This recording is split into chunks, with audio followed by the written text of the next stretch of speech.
better comparatively, but still probably the biggest discrepancy between these two teams. And we gotta imagine that maybe this guy is sandbagging a little bit. You're picking Misfortune and Twitch.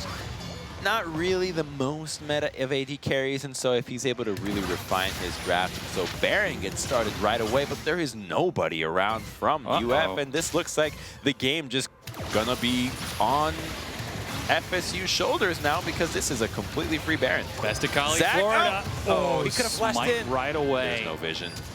Ooh, that hook. Very close, but Danikist walks away.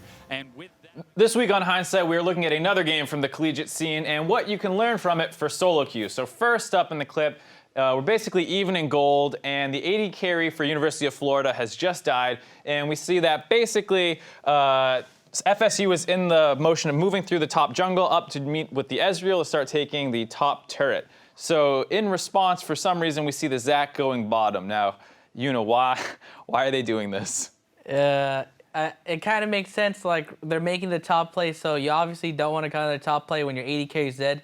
So you go for the bottom play, but they forget about, like, one of the biggest objectives in the game, right? Baron. Yeah, so generally you can say, like, in solo queue, don't go bottom as a jungler for Baron unless you have, like, a really clear plan in mind and you know what you're doing. Here, we see the Zach in the bot side, and it doesn't seem like they accounted for the fact that their AD carry is dead and they have no vision in river. So what ends up happening is the Zach reveals himself without actually even going for a dive or anything, realizes, oh my God, they're gonna go for Baron. And then, you know, FSU sets up a portal to go there, and the Karma finishes channeling a recall. Like, what is happening? Bar tunnels in vision and Karma recalls back to base. Ah, God, it's just Happens.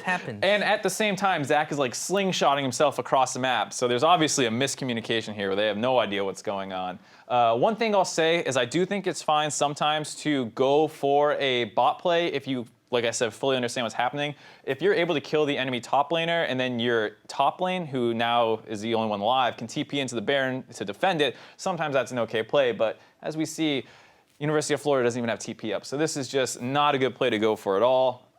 He's slingshotting across the map, trying to get back up there to contest the Baron, but they have no vision. The Karma's in base, can't even face check it to let him see it. And the Zach has no idea when's the right time to try and flash in, when's the right time to try and do anything. So as he finally tries to get up here, he could have maybe flashed into the pit to go for a steal, but he doesn't have any vision on it, so he doesn't know to go for it. Now, in your opinion, YoonA, is it worth going for a Baron steal there as the jungler? Of course, right? Their team's already behind. You're a 4,000 HP Zach. If you go in there, you got like 30 seconds to realize what the Baron's HP is. So you're saying flash in blind, just you go. Just go in, dude. Ari already knows, saw them doing the Baron. Zach, you got to get in there, boy. Just get in there, boy. All right, so obviously I agree. Flash in there. If you are able to secure the Baron, one, it's a nice chunk of gold right away. Two, it stops them from snowballing the game and keeping mowing down turrets, which is the big concern with Baron, not just the initial gold swing. So need to go for that Baron steal. Didn't do it. Probably didn't know the Baron HP and didn't want to risk his flash, but as you said, just do it. Do it. Just do it. Can't be scared.